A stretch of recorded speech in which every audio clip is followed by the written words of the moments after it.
미국 유니온 교회를 개척하고 30년 넘게 담임하신 이정근 목사님께 예수 믿는다는 게 과연 무엇인지, 뭐야 예수 믿는다고를 통해 한번 들어보세요. 나는 서울대 4대 국어과를 졸업하고 1969년 서울대학교 교육대학원 입학시험에서 300명 가운데 수석을 했다. 1년을 공부한 뒤 김형규 교수님께서 나를 부르셨다. 당시 김형규 교수님은 국어학에 관한 명절을 많이 출판한 학자였다. 이군, 내 조교로 일할 수 있겠나? 내가 은퇴하면 이군이 내 자리를 맡아야 할 거야. 그 말씀 자체가 곧 서울대 교수가 되는 계약 문서였다. 김 박사님 감사드립니다. 너무 벅찬 일입니다만 해보겠습니다. 아, 내 앞에 서울대학교 사범대학 국어교육과의 교수 되는 길이 열렸다. 얼마나 가슴 벅찬 일인가. 그러던 어느 날 기도 중 벼랑간 우레와 같은 소리가 들려왔다. 정근아, 내가 너를 목사로 만들려고 준비시켜 왔는데 어딜 그렇게 어정거리며 돌아다니느냐? 너무도 무섭고 놀라서 의자에서 내려와 무릎을 꿇고 기도했다. 선뜻 목사가 되겠다고 대답을 못하고 망설이다가 말했다. 하나님, 저는 글을 쓰고 가르쳐서 밥 먹고 살 사람인데요. 목사가 되면 어떡해요? 겨우 모기 소리만큼 그런 항변을 했다. 그런데 같은 음성이 또 들려왔다. 감히 거역할 수 없는 절대 주권자의 부르심이었다. 하지만 교수길을 버려야 한다니 아까웠다. 나를 부르신 분이 정말 하나님일까 의심도 해보았다. 나의 하나님은 어찌하여 이리도 잔인하실까 원망이 나오기도 했다. 그러자 사람이 떡으로만 사는 것이 아니라 하나님의 입에서 나오는 말씀으로 산다는 마태복음 4장 4절 말씀이 또 한 번 우레소리처럼 들려왔다. 나는 그것으로 갈등의 마침표를 꽉 찍고 집으로 돌아가자마자 아내에게 새로운 결심을 통보했다. 하나님의 부르심이라면 하셔야죠. 아내는 미리 준비라도 한 듯 그렇게 담담히 대답했다. 나는 곧 김형규 박사님을 댁으로 찾아뵈었다. 그리고 전후 사정을 말씀드리고 엎드려 큰절을 했다. 그야 성직이 훨씬 더 보람있고 좋은 일 많이 할 것이니까 하시면서도 무척 섭섭해 하셨다. 하나님의 부르심을 받고 나니 그분의 계획이 오래전부터 있어왔다는 것을 깨닫게 되었다. 마치 예레미야를 부르신 것과 같았다. 내가 너를 모태에 짓기 전에 너를 알았고 네가 배에서 나오기 전에 너를 거룩히 구별하였고 너를 여러 나라의 예언자로 세웠노라. 예레미야 1장 5절. 내가 고등학교 3학년 때 여름 성경학교 총무를 맡아 일했고 성가대도 참여했다. 그런데 유장은 목사님이 나를 부르셨다. 정근아, 신학대학에 입학하면 어떨까? 내가 기도하고 하는 말이니 너도 충분히 기도해봐. 학생 전도사로 봉사하면 기숙사비와 학비는 해결될 거야. 그러나 나는 전혀 생각도 안 해본 일이었다. 목사님 가족들의 고생을 속속들이 알고 있으니 차라리 공무원으로 취직할지언정 목사는 내 갈 길이 전혀 아니라고 생각했다. 그래서 목사님께 주저없이 말씀드렸다. 목사님, 저를 생각해 주시고 기도해 주셔서 정말 감사합니다. 그러나 제게는 목사 될 소명이 전혀 없습니다. 그 후 서울대학교에 합격하고 대학 다니는 동안 기독학생 운동을 하면서 사람들이 이 목사라고 부르는 것이 마음에 걸렸다. 어느 날 기독학생의 친구인 박홍일이 말했다. 대학 졸업하면 너 나하고 신학대학에 가서 공부할래? 그러더니 때가 되자 하나님은 나를 직접 목사로 부르신 것이다.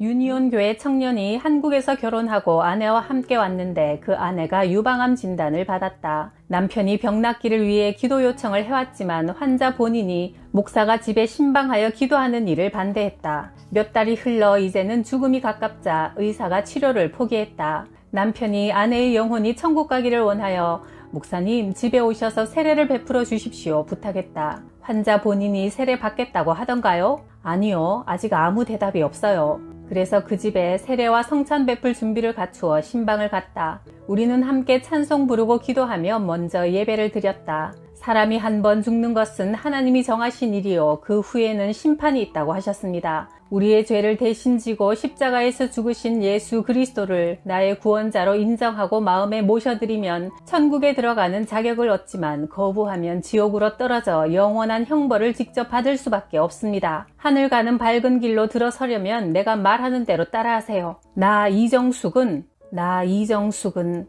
거기까지는 잘 따라하더니 그 다음 예수 그리스도를 에서는 입을 꼭 다물어 버렸다. 그래서 합심하여 통성으로 간절히 기도한 후 다시 따라하라고 했다. 나 이정숙은 예수 그리스도를 나의 구원자로 믿습니다. 끝내 기다려도 믿습니다를 하지 않았다. 역시 입을 꼭 다물고 있었다. 아이 참, 무당딸이라 힘드네요. 그제야 남편이 하는 말이었다. 나는 그때까지 그 젊은 여인이 무당딸인 걸 몰랐다. 그래서 다시 한번 통성으로 기도하고 나서야 믿습니다까지 고백을 마쳤다. 그래서 세례를 주고 성만찬을 베풀었다. 그 여인은 일주일 뒤 세상을 떠났다. 그러나 평안하게 잠들었다. 그리고 그 마지막 예배가 가족들에게 큰 위로가 되었다. 미국에서는 매년 4월 15일 전에 세금 보고를 해야 한다. 그래서 교회에서는 1월 말까지 교회 헌금한 액수에 대한 영수증을 발행한다. 교회 헌금은 세금을 줄여주는 중요한 항목이기 때문이다. 그런데 문제는 헌금은 조금 했는데도 영수증에 큰 액수를 적어달라는 요청이 가끔 있어 머리가 아프다. 목사님, 3,000달러 더 헌금할 테니 10,000달러 한 것으로 영수증 떼주세요. 사업 잘 되면 더 헌금할게요. 사실 이런 유혹을 뿌리치기 어렵지만 그래도 바르게 목회해야 한다는 사명 때문에 결코 응하지 않는다. 그 가족이 교회를 떠나는 아픔을 견디면서도 말이다.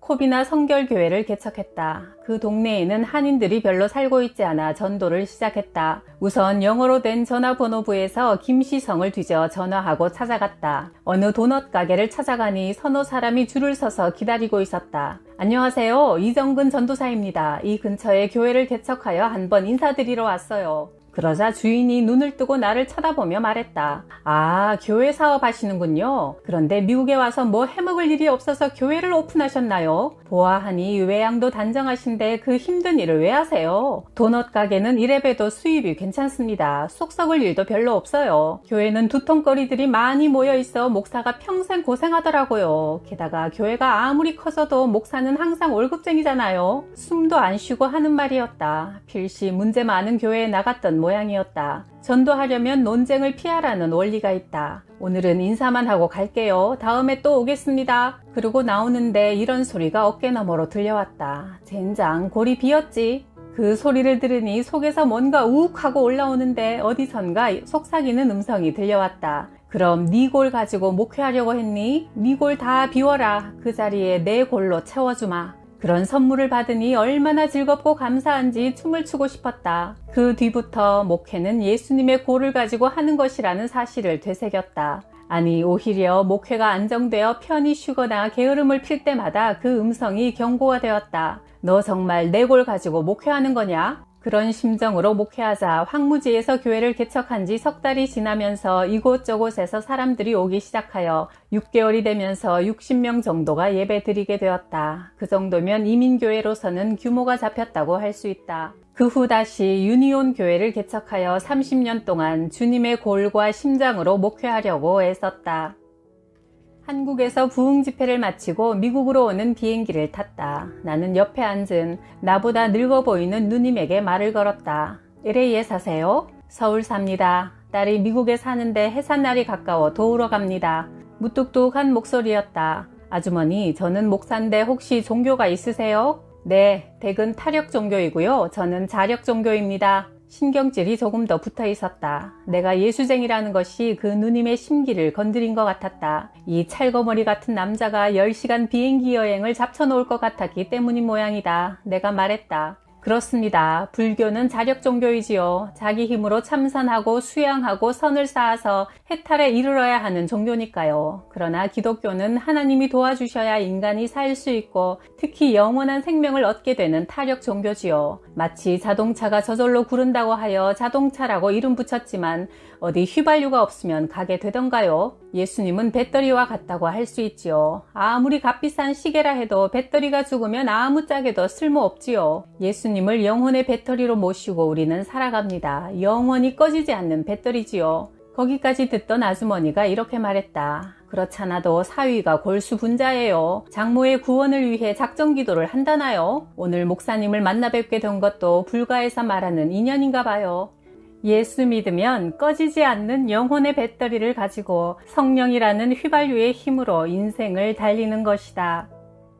미주 복음방송에서 신앙 상담 시간을 생방으로 2년 정도 담당했다. 인기가 좋았다. 어느 날 기독교 신자들이 장기 기증 운동에 앞장서야 한다는 걸 이야기하자 얼마 뒤 전화가 울렸다. 목사님, 저도 장기 기증하기로 결심했습니다. 그런데 한 가지 궁금한 게 있어서요. 장기 기증하면 혹시 마지막 부활할 때 그걸 돌려받나요? 예수님께서 부활하신 뒤 도마에게 몸의 상처를 보여주신 걸 보면 제 간을 다른 사람에게 준 뒤에는 저도 간 없는 여자가 될 것 같아서요. 음성을 들으니 할머니였다. 하나님이 그 순간 내게 지혜를 반짝 번갯불이 치듯이 넣어주셨다. 권사님은 주름살이 있는 간을 기증하시지만 부활 뒤에는 팽팽한 신품으로 받으실 건데요. 할렐루야, 감사합니다. 내가 1972년 켄터키주에 있는 에즈베리 신학대학원에서 공부하는 동안 존이라는 미국 학생과 기숙사에 한 방을 쓰게 되었다. 존은 내게 이런 간증을 했다. 우리 가정은 할아버지 때부터 시력이 약했어. 형님이 이 신학대학원을 졸업하고 멕시코에 선교사로 가서 열심히 3년 선교했는데 어느 날 갑자기 시력을 잃고 눈뜬 장님이 되고 말았지. 형은 하나님과 부모님을 원망했어. 아버지는 목사여 성경대학 총장이신데 형을 데리고 산으로 기도하러 가셨어. 형은 처음엔 기도도 나오지 않아 그저 멍하니 앉아있는데 갑자기 예수님의 눈으로 이식 수술해 주시도록 기도하라는 음성이 들려왔대. 깜짝 놀라서 정말 그렇게 간절히 기도하기 시작했는데 일주일이 지났을 때 갑자기 눈이 환하게 밝아지더니 시력이 온전하게 회복되었어. 예수님께서 자신의 두 눈을 빼어 이식 수술해 주셨다는 확신이 왔지. 형의 그 간증을 듣고 나도 형이 다닌 이 신학대학원에 와서 공부하고 목사가 되기로 결심했어. 존은 지금 루이지애나주에 있는 신학대학원에서 구약학을 가르치고 있다. 한 번은 어떤 백인 아주머니가 사무실 문을 두드렸다. 생명보험을 들라고 했다.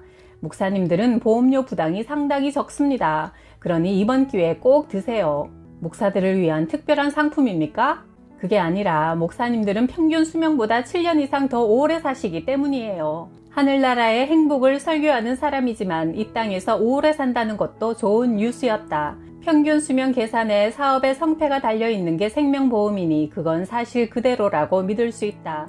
목사가 오래 사는 원인이 술, 담배, 마약을 하지 않고 근심 걱정이 덜 하기 때문이지만 예수 믿으면 있던 병도 죽을 병도 고쳐주시는 은혜가 있기 때문이라고 믿는다. 하나님은 치료의 하나님이요. 예수님께서 채찍에 40번이나 맞으심은 우리의 병이 낫도록 하기 위해서라 하셨기 때문이다. 그러므로 나는 젊은 목사들을 향해 이런 가르침을 자주 베푼다. 무당도 병 고쳐서 밥 먹고 사는데 목사가 밥 못 먹고 살아서야 되겠느냐? 목사들의 병 안 고치는 병부터 빨리 고쳐야 한다. 목회하는 사람치고 한 번도 성도들의 병을 고친 일이 없다면 이 또한 불행한 일이다. 병 고친 간증이라면 나도 한 권의 책을 쓸 만큼 많이 있기 때문이다. 그래서 전도할 때마다 예수 믿는 큰 이유 중 하나가 바로 건강하게 오래 사는 겁니다 라고 말한다. 하나님의 자녀는 시냇가에 심은 나무와 같고 하나님의 궁정에 심긴 백향목과 같다. 백향목은 오래될수록 단단해지고 향기가 많은 나무다.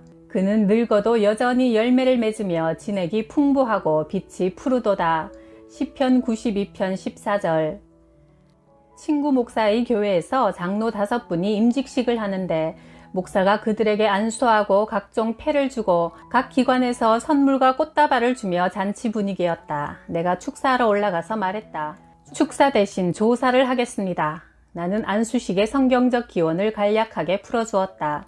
양을 끌고 와서 머리에 안수한 뒤에는 바로 죽여서 머리를 댕강 자르고 앞뒤에 다리를 탁탁 잘라 각을 뜨고 가죽을 쫙 벗기고 제단에 올려서 불사르는 것이 바로 번제입니다. 그러자 임직 장로들이 몸서리를 쳤다. 안수식은 십자가 처형식의 시작입니다. 그래서 5분은 이제 안수가 끝났으니 십자가에 못 박으러 골고다로 끌고 가게 됩니다. 그래서 축사를 못하고 조사를 합니다. 사실 그동안 교회의 직분들이 많이 타락했다. 장로, 권사 되는 걸 무슨 출세처럼 생각한다. 특히 미국에서 장로라는 직분은 사회적, 정치적 신분이다. 국회의원 나가려면 장로 정도는 따야 합니다. 그런 정도가 되었기에 나는 십자가 설교를 더 자주 하게 된다. 십자가를 지지 않는 장로는 맹탕이요, 쭉정이요, 짝퉁이요, 가짜란 말입니다. 예수님께서 가장 싫어하셔서 화 있을진저 분노하셨던 그 위선자, 곧 회칠한 무덤입니다. 그러나 그건 바로 장로를 거쳐 목사가 된 나 자신에게 외치는 설교였다.